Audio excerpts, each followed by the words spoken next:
So my name is Jerad Sorgenfrei, and for 3 years or so now I've been taking cold showers and ice baths or cold immersion.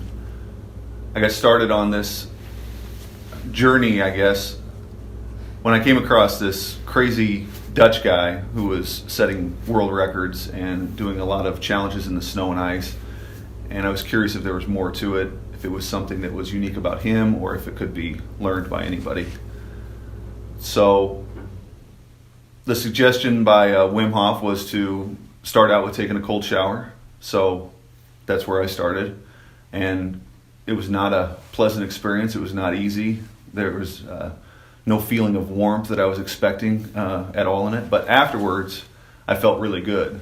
And I decided that it was something I wanted to implement more. So then after doing ice baths and cold immersion for a while, I continued to look at some of the science behind it. And it turns out there's a lot of benefits for the immune system, for the cardiovascular system, for the nervous system, and also just a mental training tool to force yourself to do something that is uncomfortable, and afterwards you get a nice feeling of accomplishment from it. So a lot of people go to the gym to work out their muscles or different muscle groups, and this is exposing one of the largest organ, or the largest organ in your body, to a certain amount of stress, that being your skin and all the nerve endings and blood vessels that are in your skin.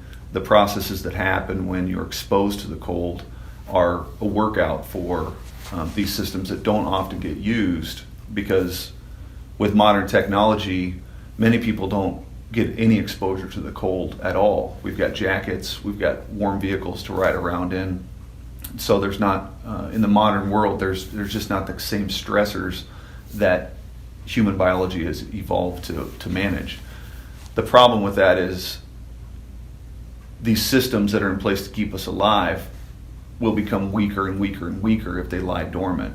And my goal in starting cold therapy was to start to awaken some of these systems, to help my immune system, to help my nervous system, cardiovascular system over a long period of time. And I think it has done that. Part of what I do is, it seems family and friends are sometimes somewhat concerned that I'm going out to a lake or something, but it's not a process that I started yesterday. So I know when I get in the cold water what to expect. I know how to manage the response to it. And so the fight or flight, the panic that most people get, I've just learned to deal with that in a different way through managing my breath and understanding that this is not going to kill me and that I am in control of this process for a period of time. Every time I've gotten in the ice water, I've had a lot of hesitancy to jump in. The voice in the back of my mind is always saying, "Don't do that, you're crazy." So that feeling never goes away. But every time I get out of the ice water, I always have the same feeling of relief that I did it. I always feel charged up and energized, and feel good about the accomplishment.